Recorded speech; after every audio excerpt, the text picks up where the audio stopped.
Encore plus pratique que les filtres classiques, voici les filtres instantanés disponibles en plus en raccourci. Quel est donc le bénéfice d'utiliser ces filtres instantanés? Eh bien, vous allez avoir moins de stress pour trouver le meilleur titre à venir pour garder l'ambiance au maximum. Alors déclenchez votre chrono, ça va aller très vite.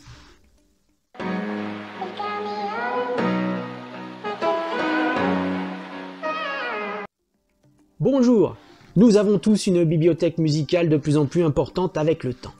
La navigation devient progressivement plus complexe pour choisir un prochain titre, malgré une organisation précise par dossier. Ces filtres agissent déjà sur l'ensemble de la base de données, ou bien directement à l'intérieur d'un dossier dans la liste de dossiers. Maintenant, leur action s'effectue sur le dossier sélectionné au niveau des fichiers. Par exemple, cela vous permet d'avoir directement une visibilité de titres compatibles dans chaque dossier parcouru. Une autre nouveauté, vous pourrez aussi éliminer les titres déjà joués en leur attribuant une couleur grise par exemple. Sachez que d'autres nouveautés sont déjà arrivées depuis peu en plus. Alors abonnez-vous et cliquez sur la petite cloche pour recevoir les notifications des prochaines vidéos. Allez, restez avec moi, je vous montre ça tout de suite.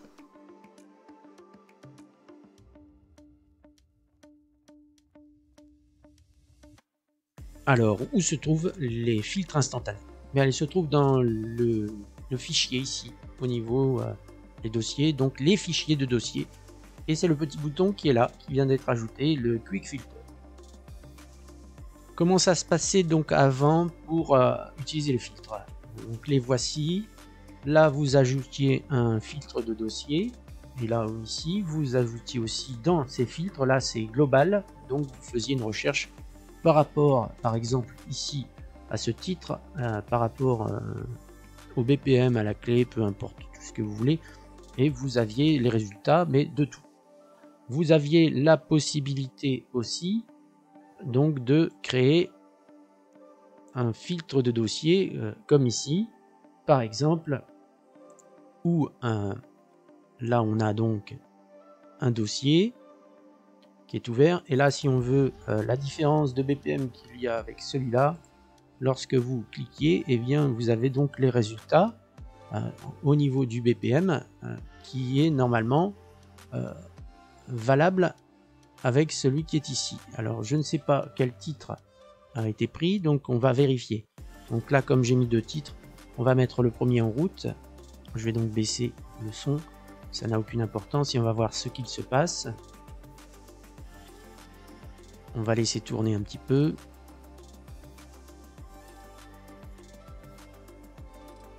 Voilà. Nous avons donc maintenant le résultat par rapport à celui-ci.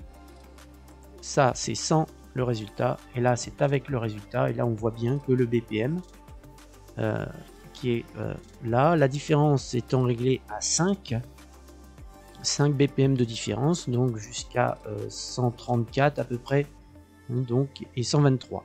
Donc, bien, on a des résultats qui sont de toute façon très rapprochants. C'est cela qu'on voulait. Donc tout en gardant mon classement par notation toujours en haut. Voilà comment ça se passe aujourd'hui. Vous créez un dossier de filtre. Donc il faut sélectionner donc le dossier dans lequel vous voulez travailler et vous pouvez créer vos dossiers de filtre. Donc voilà comment ça se présente aujourd'hui, l'éditeur de filtre, et je vous montre comment ça se passait avant. Bien, vous aviez votre dossier de filtre de cette manière, avec donc ici les deux conditions. Vous pouviez mettre qu'une condition, ou en mettre 3 ou 4, hein, peu importe. La recherche, donc c'était soit la base de données ou un dossier. Et ensuite, c'est tout simple, vous aviez les champs disponibles et les opérateurs. Aujourd'hui, on retrouve donc le titre du dossier que vous pouviez modifier avant. Vous pouvez encore le modifier ici, si vous ne savez pas exactement quel titre vous vouliez choisir. Et puis donc là, ici, les champs disponibles. Et vous les retrouvez tous ici. Les opérateurs sont ici. Et là, vous rajoutez soit un chiffre, ou rien, ou même un nom comme vidéo, karaoké, peu importe. Vous pouvez ajouter une condition. Donc là, pour avoir le résultat, ça va matcher avec les deux conditions à la fois. Les deux conditions doivent être réunies pour donner le résultat. Vous pouvez en changer avec toute condition. Et là, dans ce cas, vous allez avoir soit cette condition, ou les deux aussi. Donc, au lieu d'avoir uniquement que ce résultat ici sur toutes les conditions, vous allez avoir le résultat de cette condition et le résultat de celle-ci. Donc, c'est un et ou. Le premier, c'est un et là, et l'autre, c'est un et ou. Et là, ici, une aide. Lorsque vous l'ouvrez, eh bien vous retrouvez les filtres instantanés dans le manuel de l'utilisateur, dans la recherche de la base de données.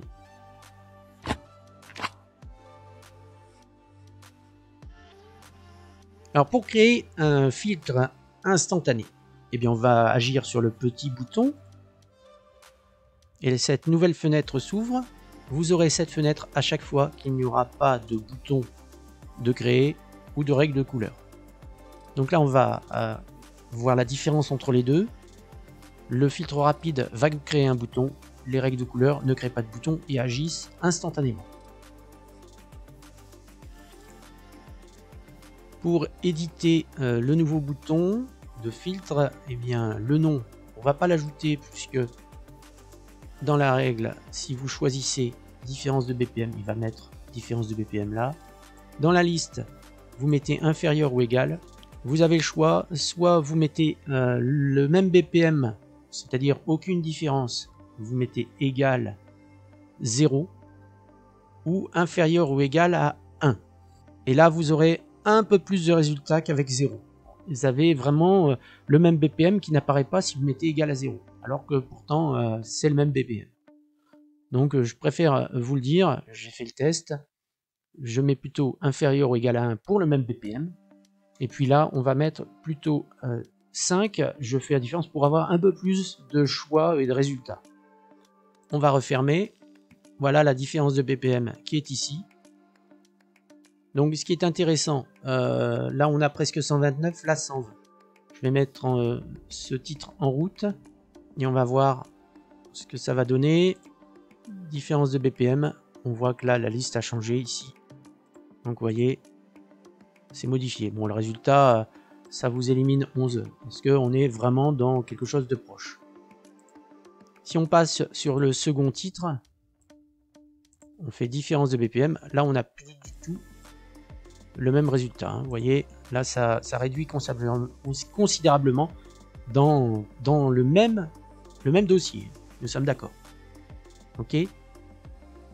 Donc ce qui est intéressant, là je l'arrête, c'est que lorsque vous allez vouloir chercher dans un autre dossier, bien regardez, on a aussi les résultats. Là, il n'y en aura pas. Ici, si on va là où se rétro, on en a. Et là aussi.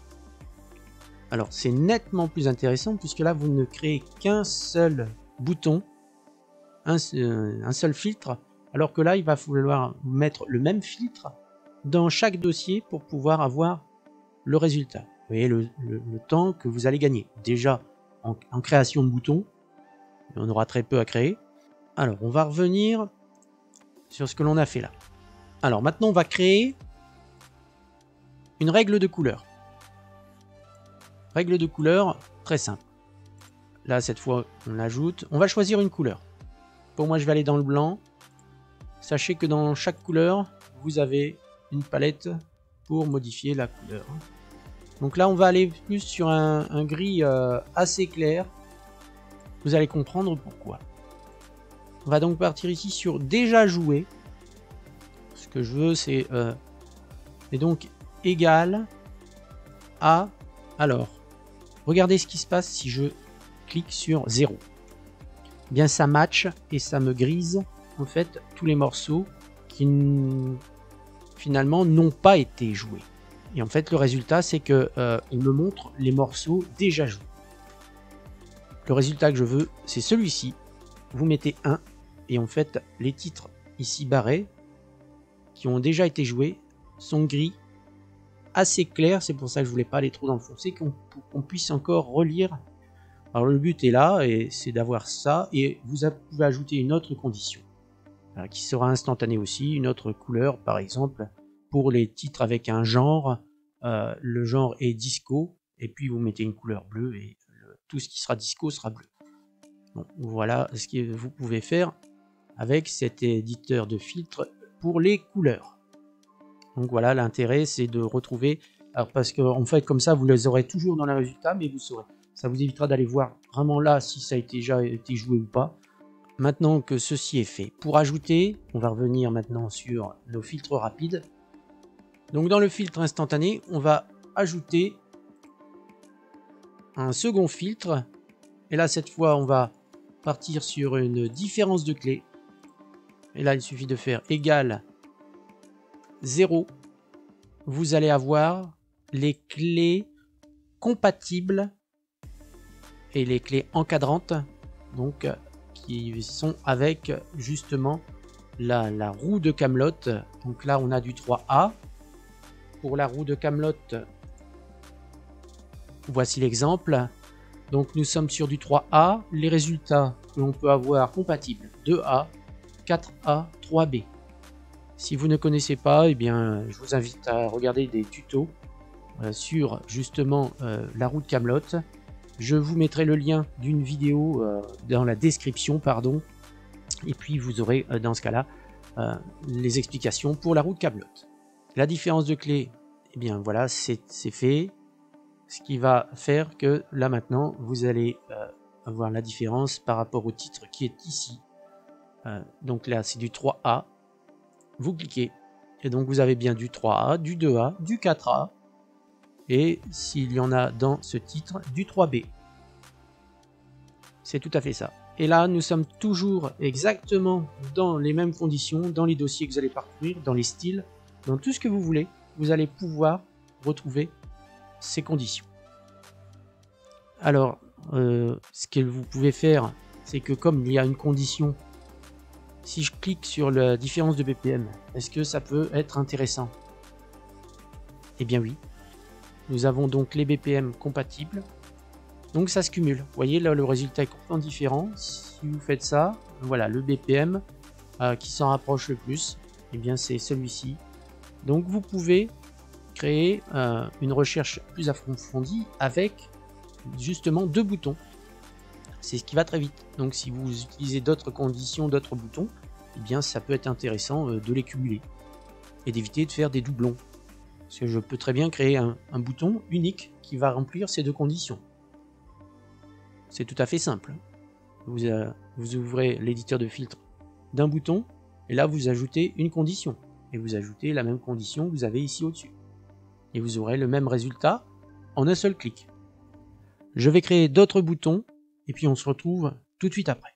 On va voir la différence, c'est-à-dire que ceux-ci sont différents de celui-là, puisque là je l'ouvre, au lieu de basculer sur toutes les conditions, ce qui reviendrait à faire ces 2 boutons là. Donc on sait très bien qu'il faut utiliser ces 2 boutons pour avoir le résultat des 2. Donc j'ai mis toutes conditions, ce qui donnera un résultat totalement différent. Si l'on appuie dessus, vous avez ce résultat. Sinon vous avez ce résultat. Et les 2, vous avez 3 résultats. Si on fait ceci, vous voyez, il y a plus de résultats, 44, au lieu de 3 pour les 2 autres.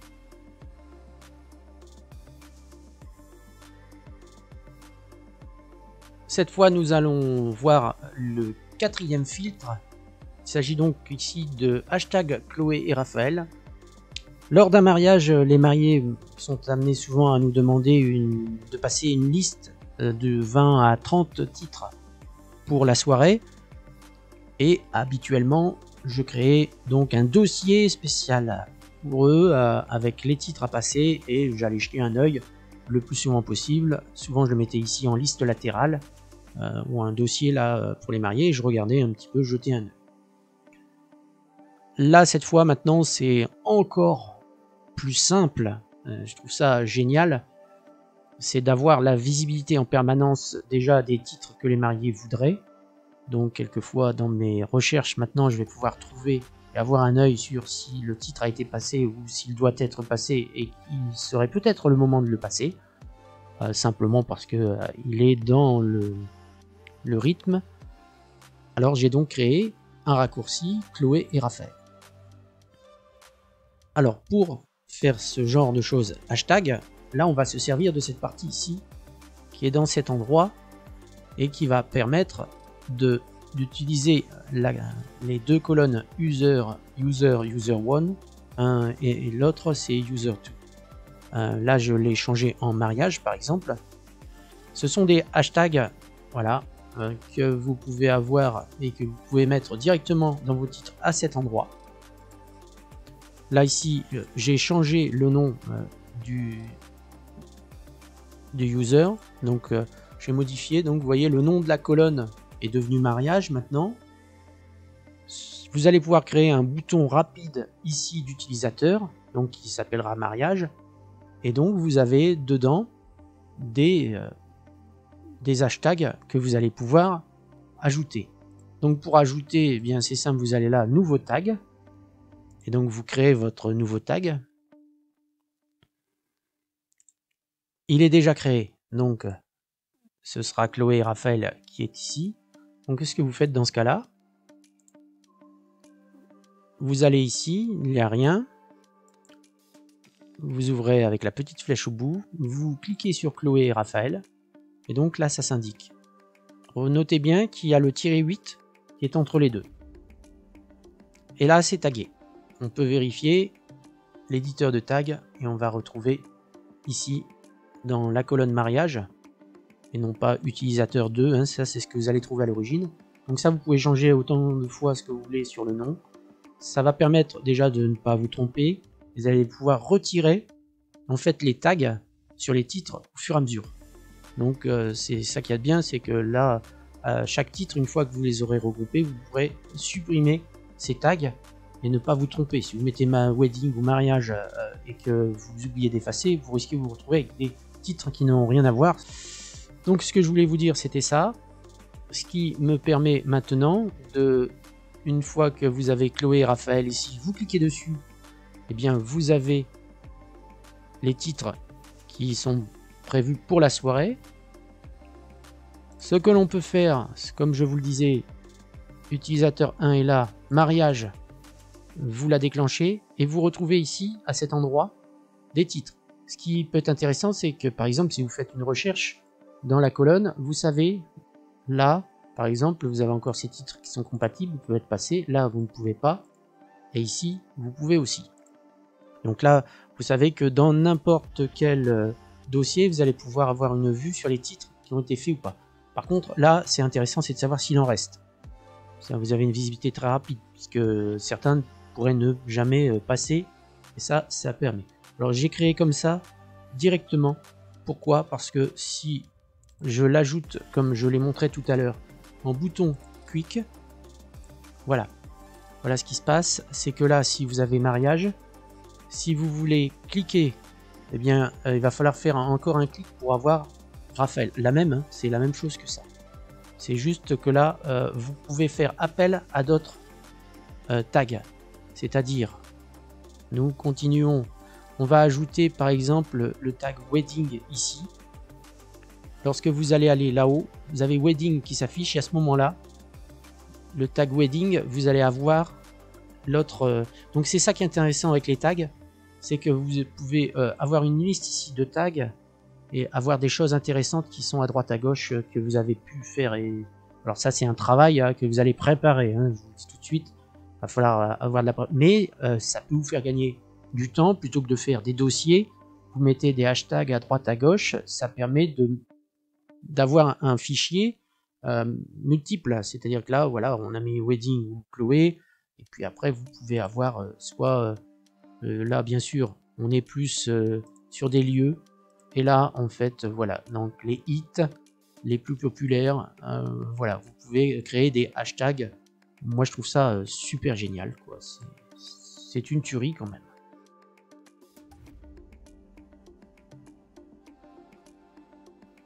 Une fois que tout ceci est fait, alors là on va retirer notre petit bouton qui pour moi n'aura aucun lieu pour le moment, puis ça éclaircit un peu. Donc on a un bouton 1, bouton 2, bouton 3, bouton 4. Et lorsqu'on a 4 boutons comme ça, on peut créer des raccourcis. Et c'est là que ça devient intéressant. Les raccourcis, pourquoi? Pour gagner encore plus de temps, éviter de prendre la souris. Et pour naviguer dans vos dossiers, etc., vous allez pouvoir le faire comme à l'habitude. Mais en plus, avec ces raccourcis, vous allez pouvoir sélectionner dans chaque dossier que vous avez des filtres rapides. Toujours pareil, on va gagner un temps fou avec tout ça. Donc là, on va aller dans le mapping. Mapping du clavier, ici.